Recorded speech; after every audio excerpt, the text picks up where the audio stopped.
Բարի երեկո։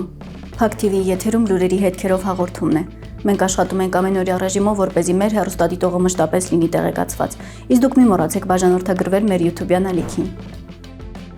Դուք կուսակցությունը հայտարարություն է արել։ Հարգելի ընկերներ, հարգելի քաղաքացիներ, մեր կուսակցության գործունեության հիմքում դրված է մեկ կարևոր սկզբունք։ Մենք բոլորս մեկ թիմ ենք։ Այդ թիմի ուժը գալիս է միասնականությունից, իրար հանդեպ պատասխանատվությունից եւ ազնիվ արժեքներից, որոնց շուրջ մենք կառուցում ենք մեր պայքարը։ Պետք է տեղեկացնենք, որ դեռ նախկինում արձանագրվել էին դեպքեր, երբ որոշ անձին կուսակցության ներսից ապօրինաբար վերցրել կամ փորձել էին հանրայնացնել անձնական տվյալներ։ Այդ դեպքերը մնացել էին ստվերում, սակայն Վարդան Ղուկասյանի ձերբակալությունից հետո իրականացված մեր ներքին ուսումնասիրությունների արդյունքում դրանք լիովին բացահայտվեցին։ Հստակ հայտարարում ենք, նման վարքագիծը անընդունելի է եւ օրենքով պատժվող արարք է։ Նշված անձինք Վարդան Ղուկասյանի գիտությամբ եւ համաձայնությամբ արդեն հեռացվել են կուսակցությունից։ Այսօրվանից մեր թիմում գործում է մաքուր, միասնական եւ արդար աշխատանքային միջավայր։ Մենք շարունակելու ենք մեր պայքարը մեկ գաղափարի շուրջ եւ մեր ճանապարհին ոչ ոք չի կարող խանգարել։ Կուսակցության մեջ ցանկացած հայտարարություն կամ պաշտոնական հաղորդագրություն համաձայնեցվում է կուսակցության նախագահի կամ կուսակցության պատվավոր նախագահի իմացության ներքո։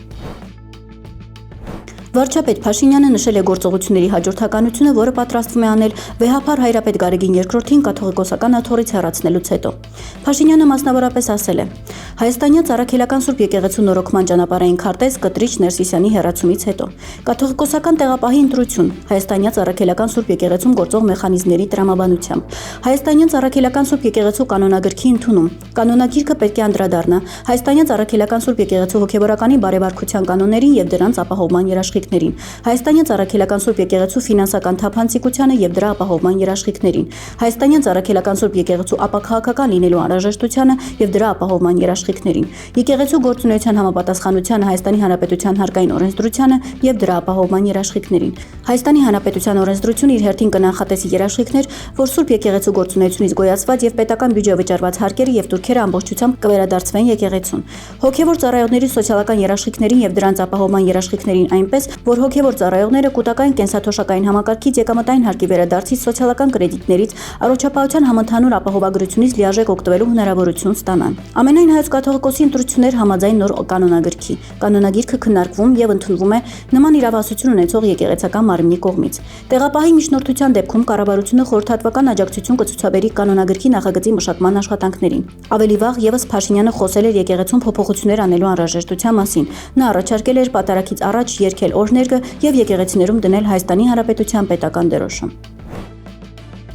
Հայկական եւ վրացական կողմերը Վրաստանի տարածքով դեպի Հայաստան-ադրբեջանական վառելիքի տարանցում իրականացնելու վերաբերյալ քննարկում են ունեցել։ Վրացական կողմի հետ նման քննարկում եղել է եւ ստացել են հրապարակված տեղեկատվությունը։ Հայտնում են Հայաստանի Հանրապետության էկոնոմիկայի նախարարությունից անդրադառնալով Վրաստանի էկոնոմիկայի եւ կայուն զարգացման նախարարության հայտարարությանը։ Ավելի վաղ Վրաստանի էկոնոմիկայի եւ կայուն զարգացման նախարարությունը հայտարարել էր, որ դեկտեմբերի 5-ին Վրաստանի կառավարությունը գործընկեր երկրներից ստացել է Վրաստանի տարածքով Ադրբեջանից Հայաստան վառելիքի միանվագ տարանցման խնդրանք։ Վրաստանի վարչապետ Իրակլի Կոբախիձեն վրացական երկաթուղիներին հանձնարարել է անվճար իրականացնել այս տարանցումը։ Վրաստանը մաքսատուրք չի գանձի ադրբեջանական նավթամթերքի առաջին տարանցման համար դեպի Հայաստան։ Այս մասին հայտնում է Վրաստանի էկոնոմիկայի եւ կայուն զարգացման նախարարությունը։ Վրաստանի կառավարությունը գործընկեր երկրներից ստացել է Վրաստանի տարածքով Ադրբեջանից Հայաստան վառելիքի միանվագ տարանցման խնդրանք, ասվում է հայտարարության մեջ։ Կոբախիձեն հանձնարարել է վրացական երկաթուղիներին անհապաղ անվճար տեղափոխել բեռը։ Պաշտոնյաները տեղեկացվել են այս որոշման մասին։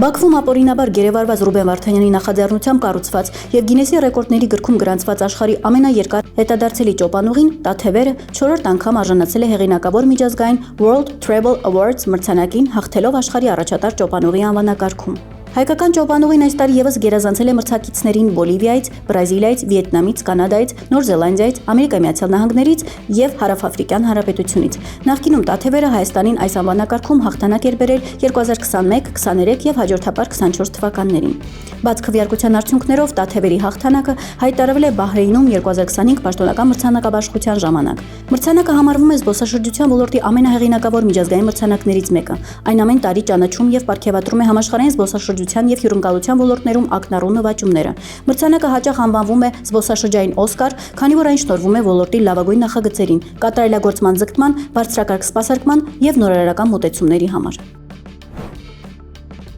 Վարդենիսի տներից մեկում մահացած զինծառայող է հայտնաբերվել։ Դիակի վրա բռնության հետքեր չեն նկատվել։ Վարդենիս բժշկական կենտրոնից հաղորդում են, որ շտապօգնության խումբը կանչով մեկնել է Վարդենիսի Լեռնագործների փողոցի տներից մեկը եւ արձանագրել 1999 թվականի ծնված տղամարդու կենսաբանական մահը։ Քննիչի գլխավորությամբ մեկնած ոստիկանության ծառայողները նշված տան ննջասենյակում հայտնաբերել են տղամարդու դիակ անկողնում պառկած վիճակում։ Արտաքին զննությամբ դիակի վրա բռնության հետքեր չեն հայտնաբերվել։ Կազմված փաստաթղթերը փոխանցվել են Վարդենիսի քննչական բաժին։ Պաշտպանության նախարարությունից էլ պարզաբանում են տարածել, որ լրատվամիջոցներում եւ տելեգրամյան մի շարք ալիքներում ընթերցողի մոլորության մեջ գցող Վարդենիսում դժբախտ պատարի հետևանքով ՊՆՍՊ է մահացել վերտարության հրապարակում է տարածվում, որն ուղեկցվում է բանակային դիրքում պարտադիր ժամկետային զինծառայողի լուսանկարով։ Հայտնում ենք, որ նշված դեպքը տեղի ունեցել զինվորական ծառայության հետ որևէ առնչություն չունեցող հանգամանքներում եւ վայրում, ինչի վերաբերյալ ներքին գործերի նախարարության գործընկերները լրատվամիջոցներին համապատասխան մեկնաբանություն են տվել։ ԶԼՄ գործընկերներին հորդորում ենք պատասխանատվությամբ մոտենալ բանակին վերաբերող հրապարակումներին, խուսափել ամբարեխիղճ վերնագրերից, հիմնվել միայն ստուգված ու պաշտոնական աղբյուրների վրա եւ խուսափել այնպիսի տեղեկատվության տարածումից, որը կարող է խեղաթյուրել իրականությունը կամ ստեղծել մտահոգություններ զինծառայողների ընտանիքներում։ Ցավակցում ենք մահացած զինծառայողի ընտանիքի անդամներին եւ ծառայակից ընկերներին, ասվում է ՊՆ հաղորդագրության մեջ։